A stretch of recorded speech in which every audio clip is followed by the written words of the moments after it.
안녕하십니까? 다시 ABN 성경 특강 시간입니다. 일단 함께 기도하고 하나님의 말씀을 연구하겠습니다. 하나님 아버지시여, 시편 기자는 주의 말씀은 내 발의 등이요 내 길의 빛이니이다라고 노래하였습니다. 오늘 공부하는 에스겔서 23장의 마지막 부분을 통하여 우리의 삶에 새로운 등, 새로운 빛을 발견하게 하시고 우리가 이 진리의 빛을 따라 하나님께로 점점 가까이 나아가게 하여 주시옵소서. 예수님의 이름으로 기도하옵나이다. 아멘. 자, 우리 에스겔 선지자의 모습이고요. ABN 성경 특강, 오늘은 제 33번째 강의입니다. 꽤 오래 했죠. 그러나 아직도 에스겔서 23장에 머물고 있습니다. 절반도 아직 잘 못했는데요. 오늘은 전반부 중에서 유다에 관한 예언들 중에 7가지 중에서 아직도 두 자매 음녀에 관한 비유의 마지막 부분을 공부하게 되겠습니다. 이 두 자매 음녀 기억나시죠? 오홀라와 오홀리바, 언니와 아우. 하나는 이스라엘을 상징하고 하나는 남방 유다를 상징하는 이 두 자매인데, 그 두 자매가 공이 음녀입니다. 똑같이 음란한 일을 많이 행한 여자로 나타나는데, 그 두 여자가 바로 이스라엘과 유다를 가리키는 여자들이에요. 그래서 23장까지 공부하고 있으면서 바로 전 시간에는 오홀리바의 음행에 대해서 우리가 공부를 했고, 전전 시간에는 31강의에서는 두 자매의 소개와 오홀라에 대해서 이야기하고, 지난번에는 오홀리바. 오늘은 22절로 35절까지, 그 다음 이어서 36절로 49절까지 다 공부하겠는데요. 이 부분에서는 오홀리바에 대한 4가지의 심판 신탁이 있어요. 4가지, 너 심판 이렇게 당할 것이다 라고 분명히 말씀합니다. 그 내용을 살펴보겠습니다. 먼저 23장 22절로 35절 성경 본문부터 보겠습니다. 우리가 늘 그러하듯이 이렇게 읽어보겠습니다. 읽을 때 같이 따라 주시면 고맙겠습니다. 그러므로 오홀리바야, 나 주 여호와가 말하노라. 내가 너의 연애하다가 싫어하던 자들을 격동시켜서 그들로 사방에서 와서 너를 치게 하리니, 그들은 바벨론 사람과 갈대아 모든 무리 곧 브곶과 소아와 고아 사람과 또 그와 함께한 모든 아수르 사람 곧 준수한 소년이며 다 방백과 감독이며 귀인과 유명한 자 다 말타는 자들이라. 그들이 병기와 병거와 수레와 크고 작은 방패를 이끌고 투구 쓴 군대를 거느리고 치러 와서 너를 애워쌀지라. 내가 신문권을 그들에게 맡긴즉 그들이 그 신문권대로 너를 신문하리라. 심판한다는 말씀과 같은 것입니다. 내가 너를 향하여 투기를 바라리니 그들이 분노로 내게 행하여 내 코와 귀를 깎아버리고 남은 자를 칼로 엎드러뜨리며 네 자녀를 빼앗고 그 남은 자를 불에 사르며 또 내 옷을 벗기며 내 장식품을 빼앗을지라. 이와 같이 내가 내 음란과 애굽 땅에서부터 음행하던 것을 그치게 하여 너로 그들을 향하여 눈을 들지도 못하게 하며 다시는 애굽을 기억하지도 못하게 하리라. 나 주 여호와가 말하노라. 내가 너의 미워하는 자와 네 마음에 싫어하는 자의 손에 너를 붙이리니 그들이 미워하는 마음으로 내게 행하여 내 모든 수고한 것을 빼앗고 너를 벌거벗겨 적신으로 두어서 내 음행에 벗은 몸 곧 네 음란하며 음행하던 것을 드러낼 것이라. 네가 이같이 당할 것은 네가 음란히 이방을 쫓고 그 우상들로 더럽혔음이로다. 네가 네 형의 길로 행하였은즉 내가 그의 잔을 네 손에 주리라. 나 주 여호와가 말하노라. 깊고 크고 가득히 담긴 내 형의 잔을 네가 마시고 비소와 조롱을 당하리라. 네가 내 형 사마리아의 잔 곧 놀람과 패망의 잔에 넘치게 취하고 근심할지라. 네가 그 잔을 다 기울여 마시고 그 깨어진 조각을 씹으며 내 유방을 꼬집을 것은 네가 이렇게 말하였습니다. 나 주 여호와의 말이니라. 그러므로 나 주 여호와가 말하노라. 네가 나를 잊었고 또 나를 네 등 뒤에 버렸은즉 너는 내 음란과 내 음행의 죄를 담당할지니라 하시니라. 매우 자극적인 표현을 많이 쓰고 있습니다. 여기에는 오홀리바 즉 남방 유다 특히 예루살렘에게 임할 심판에 관한 4개의 기별을 담고 있습니다. 4개의 기별을 한번 보겠습니다. 먼저는 22절로 27절 말씀이에요. 우리 앞에서 보았는데 뭐 딱 어디까지라는 것을 기억을 못할지라도 이제 읽으면 알겠어요. 내용이 뭐냐면 그녀 누구예요? 오홀리바. 또 그 올리에바가 대표하는 예루살렘과 유다를 말합니다. 남방이에요. 그녀의 연애하던 자들이 누굽니까? 바벨론이에요. 그녀에 대하여 심판하는 도구가 되어요. 그 하나님을 버리고 막 쫓아갔는데 결국은 그들이 뭐 돌아서가지고 뭐야? 심판은 뭐야? 벌 주는 거예요. 바벨론은 쳐들어와가지고 너희를 더 어렵게 만들다고 하는 것입니다.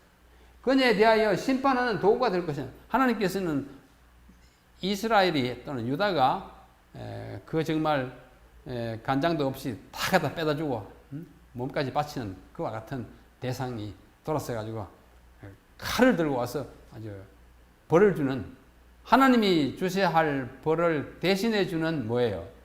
그 지팡이 역할을 하는 것입니다. 도구의 역할을 하는 것입니다.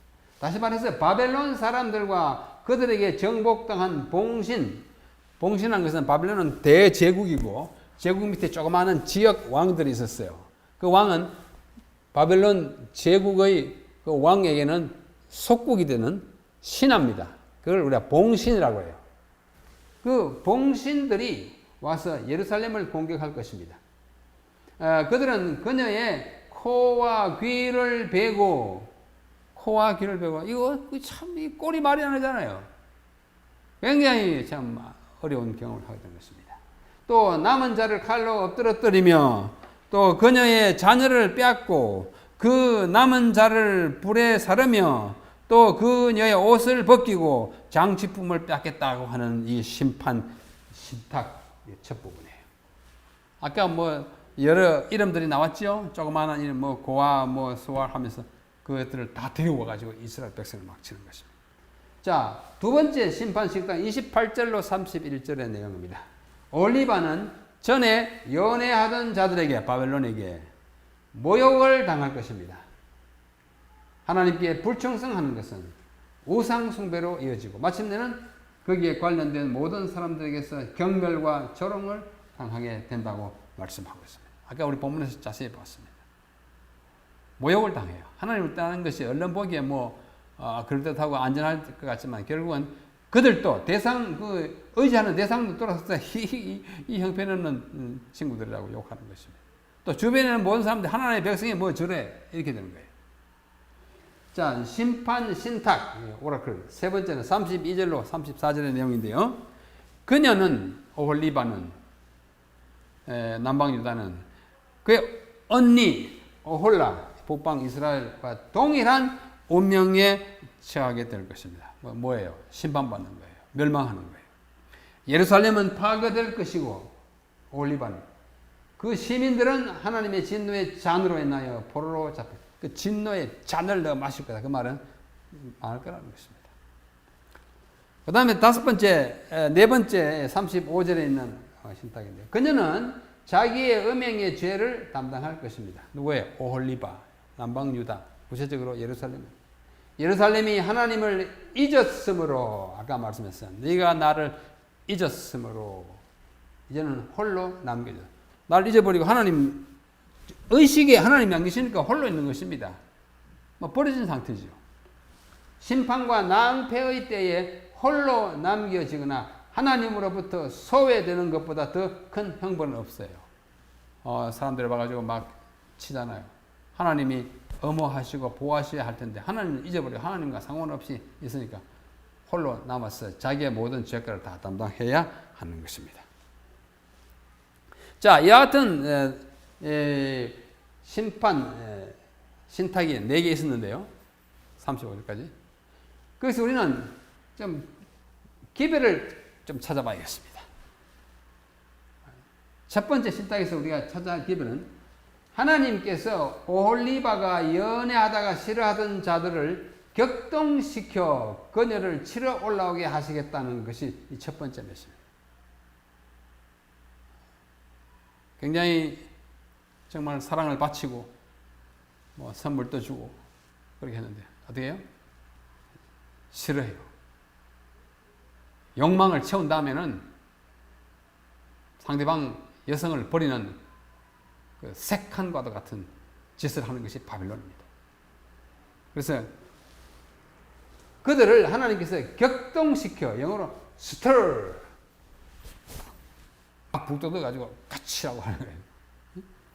그를 치러 올라오게 했다는 것입니다. 여기서 바벨론은 확실하게 유다와 예루살렘을 징계하는 도구로 사용됐습니다. 징계하는 막대기 역할을 해요. 몽둥이 역할을 해요. 바벨론이 사실 하나님의 몽둥이 역할을 했어요. 역사적으로 늘 그렇습니다. 그들은 바벨론 제국에 포함되어 있던 아까 이런 3개의 이름 나왔어요. 부곳, 소아, 고아. 부곳, 소아, 고아. 그리고 아수르 사람들을 데리고 와가지고 유다를 공격했습니다. 그러니까 자기들 또 오고 자기 밑에 있는 그 봉신, 속국들을 다 와가지고 들어와서 이스라엘을 아주 망가뜨리는 것입니다.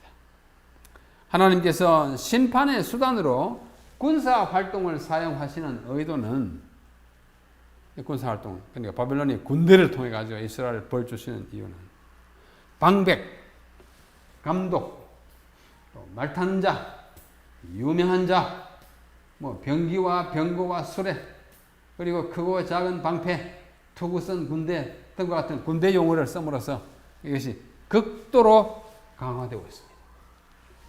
전부 군대 용어잖아요. 병기, 병거, 수레, 방패, 투구, 뭐 이게 군사 활동이었어요. 만군의 하나님 여호와를 의지해야 되는데 인간이 군사력이 강한 바벨론을 의지하는 것은 그들이 오히려 뭐예요? 그것이 화살이 돼가지고 치러 오는 거예요. 코와 귀를 깎아버리는 것은 고대 근봉 지방에서 적군이나 죄수들에 대하여 광범위하게 사용되던 신체 절단의 악습을 말합니다. 그렇게 했어요. 코를 막 깎았어요. 참 무자비한 짓을 바벨론이 했습니다. 고대 근동 일이 많아요. 그러니까 그 당시에 그런 것들이 자행되는 것을 이스라엘도 알기 때문에 너희 그렇게 당하고 싶으냐 이거죠. 이와 같은 잔혹한 행위는 바벨론과 아수르에서 가장 많이 자행되었습니다. 이런 일을 허용함으로써 하나님께서는 유다의 우상 숭배와 정치적 결탁을 못하게 하신 것입니다. 이스라엘 백성도 그렇게 함을 당했을 것입니다. 자, 두 번째 신탁에서 우리가 배우는 두 번째 메시지는 유다가 미워하고 싫어하는 자들, 즉 고대의 애굽과 당대의 바벨론의 손에 그들을 붙이겠다는 것입니다. 좋아하는 대상에 붙이면 그래도 보호를 받을지만 이제는 단물 다 빨아먹고 이제는 배척하고 싫어하는 대상을 심판하도록 이들이 싫어하는 그들에게 심판권을 줘야 하니까 아주 잔혹하게 되는 것입니다. 왜냐하면 그들이 하게 한 우상 숭배와 정치적 결탁은 끊임없이 유다를 괴롭혔기 때문에 그럽니다. 애굽과 광야에서 행해진 우상 숭배는 40년의 세월이 끝날 때까지도 계속되었습니다. 이 다 우상 숭배 이야기들이 써 있어요. 우상 숭배는 아담이 타락한 이후로 사람이 영원히 벗어나지 못하는 정말 족쇄가 됐습니다. 참 하나님을 단순히 의지하지 아니함으로 불순종하고 범죄하고 사망하게 타락하게 된 인간은 이 마음속에 끊임없이 다른 걸 자꾸 갖다 놓는 것입니다. 우리는 고대 애굽 사람들처럼 그런 우상을 송아지 같은 건 섬기지 아니할지라도 우리 마음속에 우상이 하나님이 차지해야 할 자리를 차지하고 있는 우리의 관심사, 우리의 애정의 대상은 다 우상이라고 할 수 있습니다. 끊임없이 자동차를, 새 차를 살려고 생각한다든지, 끊임없이 좋은 집에 살기를 원한다든지, 끊임없이 높은 지식을 탐구한다든지, 끊임없이 예뻐지고자 계속 얼굴만 고쳐댄다든지, 이게 다 현대판 우상이 아닌가 그런 생각이 듭니다. 자, 바벨론 포로 이후로는 우상 숭배가 문제된 적이 성경에는 없습니다. 바벨론 포로 갔다 와서 이들이 진짜로 우상 숭배를 끊은 것으로 보입니다. 성경에 바벨론 포로에서 돌아온 이후로 우상 숭배 때문에 뭘 갖다 놓고 저라고는 한 일이 아직 없었어요. 그만큼 하나님께서 바벨론을 몽둥이로 사용해가지고 호되게 침으로 이스라엘 백성이 진짜 정신 차리고 다시는 우상 숭배에 빠지지 않은 것으로 봅니다. 그래서 하나님께서는 유다가 그런 고통과 모욕을 다시는 당하지 말도록 당부하신 것입니다. 여기 내가 그녀의 잔을 내 손에 주리라. 그러니까 언니 오홀라의 잔을 너에게 그 독배, 그 사약, 그 잔은 죽음의 잔이에요. 창피스러운 잔이에요. 너 언니가 마시고 죽은 그 잔을 너에게 다시 주겠다고 하는 것입니다. 네? 다시 주겠다. 이렇게 말씀하신 것은 오홀라, 이스라엘이 당한 멸망과 포로의 운명을 가리키는데, 오홀리바 곧 유다는 그 잔을 마시지 않아야 했지만 그도 역시 같은 잔을 받고 말았어요. 이게 두 번째 신탁이 주는 두 번째 메시지입니다. 우리는 하나님의 백성으로서 정말 귀한 교훈을 성경에 갖고 있는데, 이걸 보고도 행치 아니하면, 경고를 받지 않으면 이 오홀리바와 같은 운명의 세력이라고 생각합니다. 자, 세 번째 신탁이 주는 세 번째 메시지는 잔의 노래입니다. 아까 제가 읽을 때 잔을 매우 강조해서 읽지 않았습니까? 잔. 이 잔이 뭐예요? 마시고 달콤한 잔 아니에요. 일종의 잔은 캅송이에요. 이 32절로 34절에 잔이라는 말이 한 서너 번 나와요. 사마리아가 받은 하나님의 심판과 진노의 잔, 그 잔은 유다에게도 주어질 것입니다. 32절은 이 잔을 어떻게 묘사했는가 하니, 깊고 크고 가득히 담긴 내 형의 잔. 잔 하나를 묘사하는데 굉장히 참 아주 무거운 단어로 표현했어요. 어떻게 해요? 깊고, 잔이 깊어. 깊으니까 어떻게 많이 담겨야죠. 커요. 또 그런데 다 가득히 담겼네. 그 마시면 살아남을 자가 없는 그런 독배인 것입니다. 또 네가 마시고 비소와 조롱을 당할 그 잔이에요. 비소, 비자가 코비자예요. 순수한 우리말로 하면 코웃음을, 그 다음에 조롱을 당하리라. 그거 마시면 너 언니하고 똑같다. 그래서 어떻게 그렇게 되냐? 다 이게 코웃음을 치게 될 그런 잔이라고 말합니다. 그 잔은 내 형 사마리아의 잔이요. 그러잖아요. 오홀라의 잔이요. 또 오홀라의 잔, 놀람과 패망의 잔이었습니다. 놀라운 잔. 그거 마시면 망하고야 마는 잔이에요. 그리고 이 잔은 유다가 다 기울여서 마시고 그 깨어진 조각을 씹으면 잔까지 씹어야 하는 참 이 비참한 운명을 자기의 유방을 꼬집어야 했어. 자기 유방을 꼬집어요. 이게 뭐예요? 음행의 이 도구로 사용되던 이 유방을 꼬집어 내가 왜 이런 짓을 했던고 원망하는 모습이라고 보입니다. 하나님의 심판과 진노의 잔은 구약에서 퍽 자주 언급됩니다. 이사야 51장, 그 다음 예레미야 25장, 하박국 2장, 스가랴 10장 등에 보면 이 잔이 자꾸 언급돼요. 심판의 잔이에요.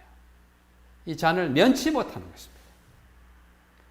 그래서 구약의 기나긴 잔의 모티프, 잔이 자꾸 여러 이사야, 예레미야, 하박국, 스가랴, 여기 에스겔, 이 모티프는 마침내 예수님에게서 그 절정을 이룹니다. 마가복음 14장 36절이에요. 이 잔이 무슨 잔이에요? 예수님이 마셨던 잔입니다. 마가복음 14장 35절로 36절에 있는데요. 우리 다 같이 한번 읽어보십시다. 음절을 맞춰서. 조금 나아가사 땅에 엎드려 될 수 있는 대로 이 때가 자기에게서 지나가기를 구하여 가라사대. 겟세마네 동산의 말씀이에요. 아바 아버지여, 아버지께는 모든 것이 가능하오니. 하나님 이거 할 수 있지 않습니까? 애원하는 모습입니다.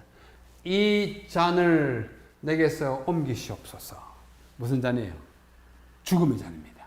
십자가 형벌의 인간이 저지른 모든 죄악을 한 몸에 져야 하는 이 무거운 잔, 큰 잔, 깊은 잔, 죽음의 잔을 인간 예수님이 감당하기 너무 힘들어서 아버지께는 모든 것이 가능하시오니 이 잔을 내게서 옮기시옵소서. 참 비통한 기도가 아닐 수 없습니다. 그러나 예수님은 거기서 기도를 끝이지 않아요. 그러나 나의 원대로 마옵시고 아버지의 원대로 하옵소서 하시니라. 그래도 이 잔을 내가 져야 하면 지겠습니다. 굴복하는. 왜? 이 잔은 그분의 잔이 아니에요. 그분 때문에 마시는 잔이 아니고 우리를 위해서 그분이 마시는 잔이에요. 그분이 그것을 마심으로 우리의 형벌의 잔이 우리에게서 면제된 것입니다. 누군가를 마셔야 합니다. 예수님 마신 거예요. 그 잔, 이 올리바, 자기 죄 때문에 있는 잔을 그때 마신 것입니다. 자, 네 번째, 마지막 35절에서 네 번째 신탁에 썼는 네 번째 메시지는 유다가 죄악의 형벌을 스스로 담당해야 하는 이유를 말해주는데 그 이유가 뭐예요? 그들이 하나님을 잊어버렸고, 그래서 아까 잊어버렸고, 또한 그들의 등 뒤에다가 하나님을 버렸기 때문이라는 것입니다. 근데 왜 이거 받는지 알아? 두 가지야. 하나는 나를 잊어버린 거야. 망각. 하나는 뭐예요? 나를 네 등 뒤로 밀어버렸다. 등을 돌렸다. 하나님이 그의 백성으로부터 내다 버림을 당한 것입니다. 팽개쳐진 거예요. 그들의 의식 가운데서 완전히 나가버린 것입니다. 잊어버렸고 등 돌렸으니까 눈에 보이지 않습니다. 그러므로 그들은 자기의 죄악을 스스로 담당해야 했던 것입니다. 하나님께서는 자신의 도성, 하나님의 도성 예루살렘을 심판하셨어요. 가장 아름다운 도성, 하나님이 임재하시는 성전이 있는 도성, 하나님이 택한 도성, 지상의 하나님의 나라의 도읍인 도성, 그 도성을 심판하여 깎아버린 것입니다. 하나님께서 그토록 애지중지하시던 그 도성까지 심판하시고 형벌하신 것은 우리 모두에게 큰 경종과 경고가 되어야 하는 것입니다. 그러나 하나님께서는 그의 백성을 징계하시고 벌하시는 이유는 그들을 사랑하시기 때문인 것입니다. 잠언 3장 11절 12절, 히브리서 12장 5절로 8절, 주께서는 그 사랑하시는 자에게 징계를 가하신다. 징계를 가함으로써 회복시키기 위한 것입니다. 이상으로서 유다의 심판에 관한 4중 메시지는 끝나고 마지막 23장의 마지막 36절로 49절은 두 자매의 심판을 재진술하고 있습니다.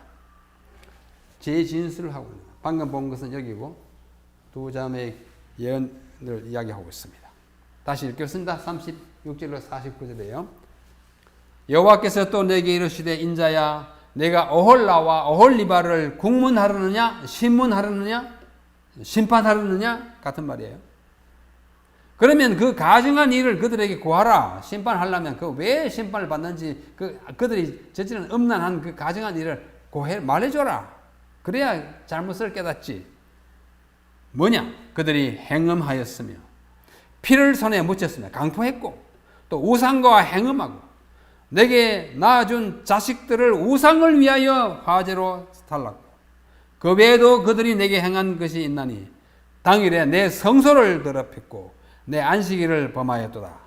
그들이 자녀를 죽여 그 우상에게 드린 당일에 내 성소에 들어와서 더럽혔을 때 그들이 내 성전 가운데서 그렇게 행하였으며 또 사자를 원방에 보내어 사람을 불러오게 하고 그들이 오매 그들을 위하여 목욕하며 눈썹을 그리며 스스로 단장하고 화려한 자리에 앉아 앞에 상을 베푸고 내 향과 기름을 그 위에 놓고 그 무리와 편히 짓거리고 즐겼으며 또 광야에서 잡류와 술 취한 사람들을 청하여 오매 그들이 팔쇠를 그 손목에 끼우고 아름다운 면류관을 그 머리에 씌웠도다. 내가 음행으로 쇠한 여인을 가리켜 말하노라. 그가 그래도 그들과 피차 행음하는도다. 그들이 그에게 나오기를 기생에게 나온 것 같이 엄난한 여인 오홀라와 오홀리바에게 나왔은즉 의인이 음탕한 여자를 신문함같이 신문하며 피를 흘린 여인을 신문함같이 신문하더니 그들은 음부요 또 피가 그 손에 묻었습니다. 나 주 여호와가 말하노라. 내가 군대를 거느리고 와서 치게 하여 그들로 학대와 약탈을 당하게 하리니 그 군대가 그들을 돌로 치며 칼로 죽이고 그 자녀도 죽이며 그 집들을 불사르리라. 이와 같이 내가 이 땅에서 음란을 그치게 한즉 모든 여인이 경성하여 너희 음행을 본받지 아니하리라. 그들이 너희의 음란으로 너희에게 보응한즉 너희가 모든 우상을 위하던 죄를 담당할지라. 너희가 나를 주 여호와인 줄 알리라 하시니라. 앞에서 우리가 본 것들을 아주 잘 요약한 것입니다. 에스겔 23장은 두 자매 곧 오홀라와 오홀리바의 죄악과 심판에 대한 추가적인 진술로서 막을 내립니다. 마지막에서 요약해가지고 반복합니다. 이렇게 함으로써 20장에서 시작하여 23장에 끝나는 이 부분의 중심 주제인 죄의 심판에 관한 말씀의 결론이 내려지게 되는 것입니다. 바로 다음 장에 있는 두 개의 비유가 있어요. 24장, 에스겔 24장 비유는 즉 삶는 가마에 관한 비유와 에스겔의 부인의 죽음에 관한 비유는 이 주제도 역시 예루살렘의 멸망을 가리키는 것입니다. 판결은 우리가 방금 읽은 이 성경 구절에서 내려지고 그 선고가 집행되는 것이 24장에 있는 두 비유를 통해서요. 우리가 다음 시간에 보겠습니다. 앞에서 공부한 이 부분 20장으로부터 24장의 계율을 다시 한번 보면 다음과 같습니다. 이 전체요. 우리가 쭉 공부했습니다. 반역을 열거하고 칼에 대한 이야기가 나오고 암몬인들에 대한 심판에 관한 이야기, 예루살렘의 나머지 죄들에 대하여 또 근래에는 두 자매 음녀에 관하여 공부하고 오늘로서 23장이 끝났어요. 그 다음 24장에는 삶는 가마에 관한 비유와 에스겔의 부인이 죽음에 관한 비유로서 20장으로 24장까지 이 단원이 다음 이제 24장으로 끝나게 되는 것입니다. 두 자매에 관한 기록과 그 예언된 심판을 재진술하는 부분인 우리가 이 마지막 부분은 이 부분이에요. 다음과 같은 두 부분으로 나뉩니다. 방금 읽었어요. 그래서 이 36절로 44절은 7가지의 가정한 일, 뭐하고 했어요. 그 다음에 마지막 45절로 49절은 판결이 딱 내려집니다. 너 이제 다 죽었다. 그죠? 그래서 이 7가지 가정한 일을 열거하면, 조목조목하면, 첫째, 행음했다. 둘째, 피 흘렸다. 그 다음에 셋째, 우상숭배했다. 넷째, 자녀를 제물로 바쳤다. 그 다음에는 성소를 더럽혔다. 안식일을 더럽혔다. 외국과 결탁했다. 7가지 지약을 아주 분명하게 제가 아주 똑똑하게 읽었습니다. 7가지 지약이에요. 이 7가지의 가정한 일들은 영적 불성실, 그 다음에 도덕적 불순결, 셋째 정치적 무분별과 관련된 것이라고 요약할 수 있습니다. 이것은 쿠퍼라고 하는 사람이 쓴 주석에서 따온 문장이에요. 이 detestable things, 이 가정한 일들은 relate, 관련된 것이다. spiritual infidelity, 영적인 불충성, 불성실, moral impurity, 도덕적 불순결, political indiscretion, 정치적 무분별, 정치적으로 하나님께 딱 해야 되는데 다른 세력과 결탁하는 정치적 인디스크리션이에요. 무분별, 분별력이 좀 없는 것입니다. 이방 불신 국가들과의 결탁은 하나님께서 엄격히 금하셨으나 유다는 이것을 조금 더 개의치 않고 그대로 하는 것입니다. 그들은 오히려 사자를 원방에 보내어 사람을 불러오게 하고 그들이 오면 그들을 위하여 목욕하고 마치 자기 신랑 맞이하는 신부처럼 말이죠. 목욕하고 눈썹을 그리고 화려하게 잘 보려고. 그 다음에 스스로 단장하고 화려한 자리에 앉아 상에 베풀고 하나님께 바쳐야 할 향과 그 기름을 그 위에 넣고 그 무리와 편히 짓거리고 즐겼으며 이 이스라엘 백성들이 영적으로 한 일이에요. 또 광야에서 잡류와 술 취한 사람을 청하여면 그들이 팔세를 그 손목에 끼우고 아름다운 멸관을 그 머리에 씌웠다고. 여기서 유다는 이방인과의 교제를 매우 공격적으로 장애했고 그 결과는 적극적으로 해서 막 불러다가 행음을 한 것입니다. 그들이 한 짓을 다 따른 것입니다. 이 두 자매고 사마리아 유다는 의인에 의하여 신문을 받는다고 하였는데 의인이라고 했어요. 그러니까 여기서 의인은 이방 정부를 가리키는 것으로 보입니다. 그들이 의인인 까닭은 뭐예요? 유다인들보다는 의롭기 때문에. 결코 절대적으로 의인은 아닙니다. 그러나 유다인들이 워낙 하나님의 백성으로서 못난 짓을 했기 때문에 너보다는 덜 죄악스러운 그 의인을 통해서 너를 형벌하실 거예요. 하나님께서는 군대를 거느리고 와서 치게 하여 그들로 학대와 약탈을 당하게 하리라고 말씀하셨습니다. 이것은 심판과 형벌의 방법을 미리 묘사한 것입니다. 그 군대가 그들을 돌로 치고 칼로 죽이고 자녀도 죽이고 집들을 불사르고 이 땅에서 음란을 거치게 하여튼 이 모든 것이 나중에 경성하고 이제 형음을 하는 게 바벨론 포로가 된다. 우상 숭배가 아주 건절됐다고 할 수 있습니다. 이것은 형벌의 끔찍함을 말해주고 두 자매는 사람들에게 영원한 반면 교사로 기억될 것입니다. 이래도 우상 숭배할 거냐? 하나님을 버리고 인간의 세력에 가서 조아리겠느냐? 그렇게 하지 말라고 하는 것입니다. 그들이 너희 음란으로 너희에게 보응한 즉 너희가 모든 우상을 위하던 죄를 담당하리라. 너희가 나를 주 여호와인 줄 알리라. 징계의 목적이 뭐예요? 너희가 나를 여호와인 줄 알리라. 우리는 하나님이 진짜 나의 하나님인 것을 잊지 말아야 합니다. 하나님께서는 그의 백성에게 거룩함과 의의 표준을 요구하십니다. 이 표준은 도덕법, 10계명, 도덕법이에요. 도덕법 가운데 나타나 있으며 이것을 실행할 때에 하나님의 백성으로서의 그 사람의 인격과 성품이 입증되는 것입니다. 우리는 도덕적인 법을 잘 지켜야 합니다. 아무리 구원 얻었다고 할지라도 법을 지키지 않으면 그 구원이 또 뺏길 수가 있는 것입니다. 자, 오늘의 결론입니다. 하나님은 공의로서 심판하시고 사랑으로서 징계하십니다. 하나님의 심판에는 사적인 요인이 없어요. 공의로서 하는 것입니다.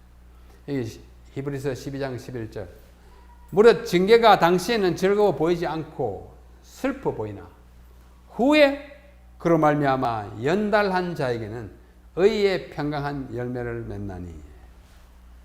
하나님 우리를 징계하시는 것은 아예 멸망 그 자체를 위한 것이 아니고 따끔하게 견책을 받고 매를 맞고 정신 차려서 돌아올 때 하나님의 백성으로 영원히 사랑을 받게 하기 위한 것입니다. 이스라엘을 형벌하시고 예루살렘을 멸망시키신 하나님을 우리는 기억해야 합니다.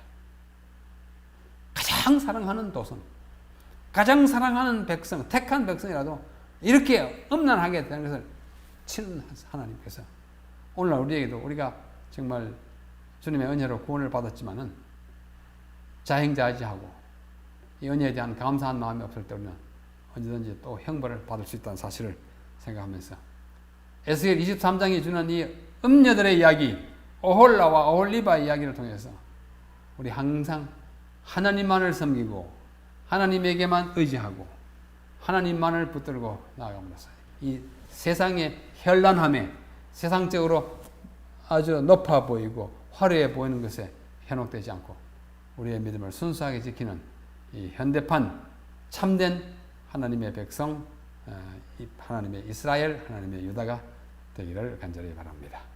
다음 시간까지 몸 건강히 하나님의 말씀을 열심히 연구하면서 편안히 계시기를 바랍니다. 감사합니다. 안녕히 계십시오.